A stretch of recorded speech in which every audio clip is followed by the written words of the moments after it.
Hello there. In this last video this week, I want to bring Foucault's understanding of power into conversation with this biblical cruciform paradigm of power that we were just looking at in relation to 1 Corinthians chapter 1. And I want to focus on the verse that comes after the passage that we were looking at in the previous video, where Paul talks about boasting.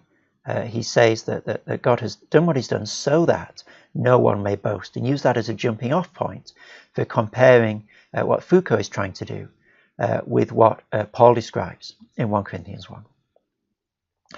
Let's try and think of it in terms of the problem that they're both facing and the solution that they offer.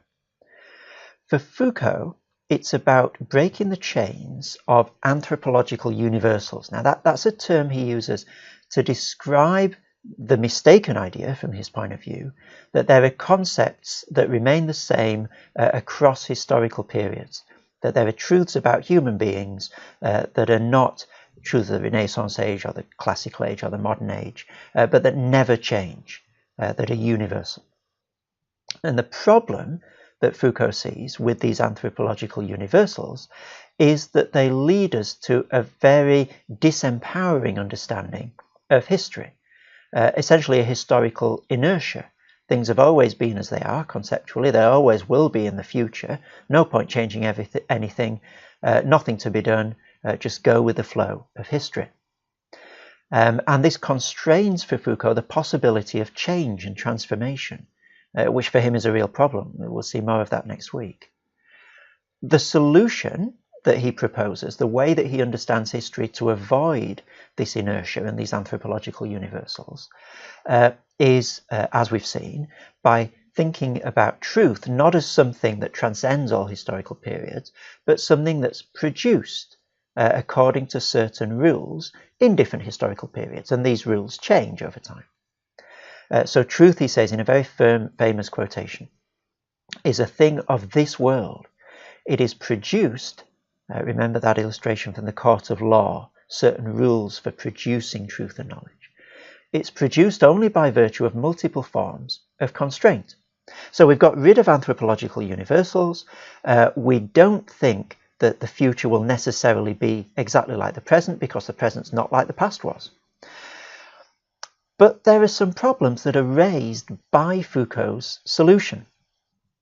I haven't got time to discuss them in this video. I talk about them a little bit more in the book on Foucault. I'm just going to mention them now and run the risk of leaving you frustrated as to what extent and what are the debates around these problems.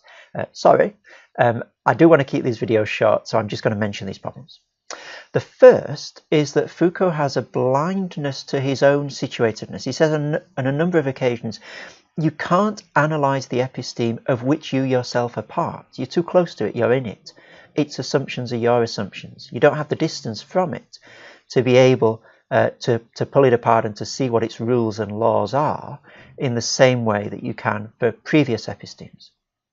And in my bigger treatment of this in the book, I call this the tu quoque critique. In other words, what Foucault says of the limitedness and the contingency of ideas applies to him as well and to his thinking. The way of setting things up in terms of epistemes could itself be historically situated and implicated. It's unclear to what extent he himself is bound up with the assumptions of his age, which in time will be rejected.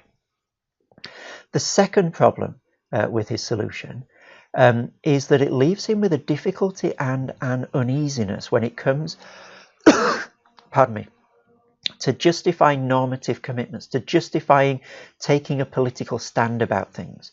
And this is something certainly that Foucault did. He took a stand for the Iranian Revolution when he was working as a correspondent for an Italian newspaper over in Iran. He took a stand on prisoners' rights. He took a stand on the Vietnam conflict, various things like that. And there's a lot of debate that goes on in the secondary literature about to what extent that sort of stance can be justified given Foucault's account of history and his denial of anthropological universals, on what basis can he take a normative stand? Can he say the revolution in Iran is a good thing, is to be desired rather than the status quo, and so forth? Again, that debate goes back and forth. It's not a knockdown, slam dunk question either way, but it is a problem. It is something with which even those very sympathetic to Foucault do express slight uneasiness when they analyse his thoughts. So he does provide a solution, but it raises further problems. Now, let's have a look at what 1 Corinthians 1 is doing. It identifies a problem, not anthropological universals this time, but what I've called breaking the pride of boastful self-certainty.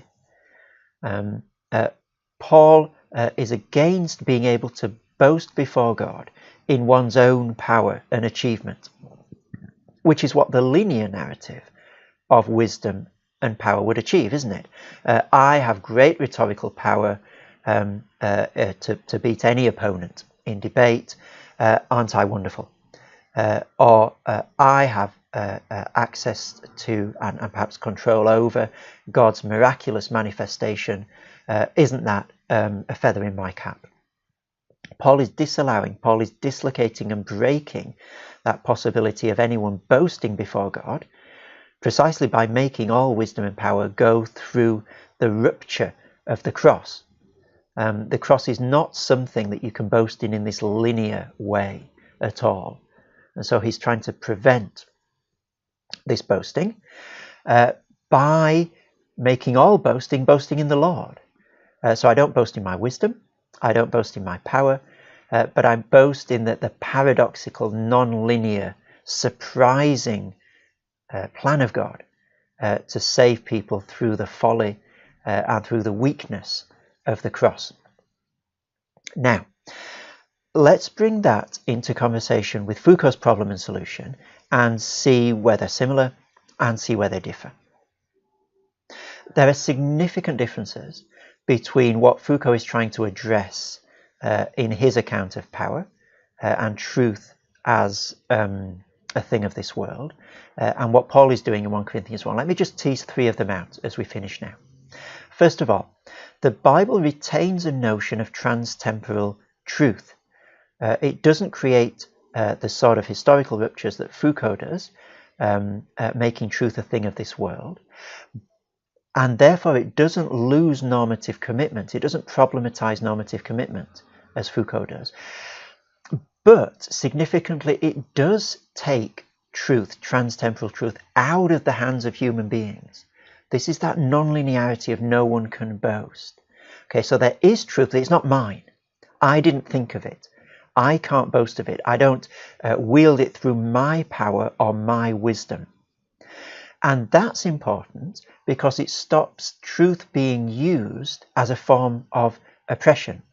If I can't boast in my attainment of truth or my command of the truth isn't mine, in other words, but I have to pass through the 0 point, the rupture of the cross, to find God's power and God's wisdom and God's truth, then I can't legitimately, if I'm going to go with the grain of the Bible, use that to oppress other people. I don't own anything. I'm completely denuded by passing through the cross to power and wisdom.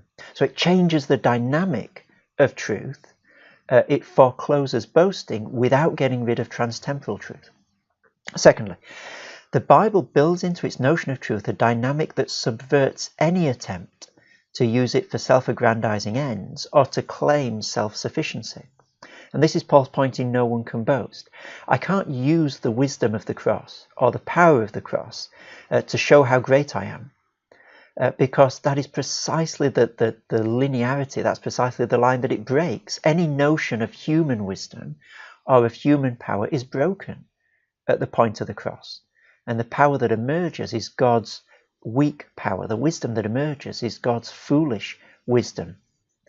It isn't a humanly self-sufficient idea of power or wisdom, and it can't be used for human self-aggrandizement. Thirdly and finally, the big difference I think, in these two accounts is in relation to autonomy.